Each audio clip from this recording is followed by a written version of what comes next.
సాయంకాలేతు స్వయం విష్ణు త్రయామూర్తి దివాకర.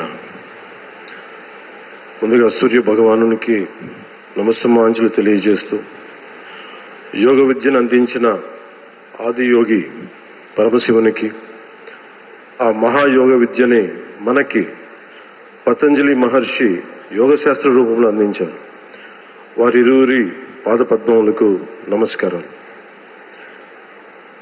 మన యోగ విశిష్టతను, గొప్పదనాన్ని ఋగ్వేదంలో ఉన్న మహానుభావులు తెలియజేస్తే దానిని ప్రపంచవ్యాపితం చేసిన దార్శనికులు మాత్రం గౌరవ ప్రధానమంత్రి శ్రీ నరేంద్ర మోదీ గారు.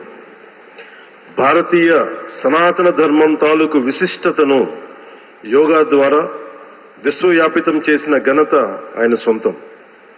యోగా సాధకులు ఎంతటి దృఢచిత్తాన్ని కలిగి ఉంటారు, ఒత్తిడి జయించి సంకల్ప సాధకులుగా ఎలా నిలబడతారన్న దానికి కూడా మన గౌరవ ప్రధాని శ్రీ మోదీజీ గారు నిలువెత్తు ఉదాహరణ. ప్రపంచ యోగా దినోత్సవం యావత్ భారతవానికి, భారతీయులకి దక్కిన గౌరవం. సరిగ్గా ఒక 2014లో అప్పటి ఐక్యరాజ్య సమితిలో గౌరవ ప్రధానమంత్రి మోదీ గారు ప్రవేశపెట్టినప్పుడు దాదాపు 177 దేశాలు ఈ రెజల్యూషన్కి మద్దతు పలికినాయి. ఇంతమంది మద్దతుని కూడగట్టగలిగి ఈ రోజున మనకి 2015 నుంచి యోగా దినోత్సవం ప్రారంభమైంది.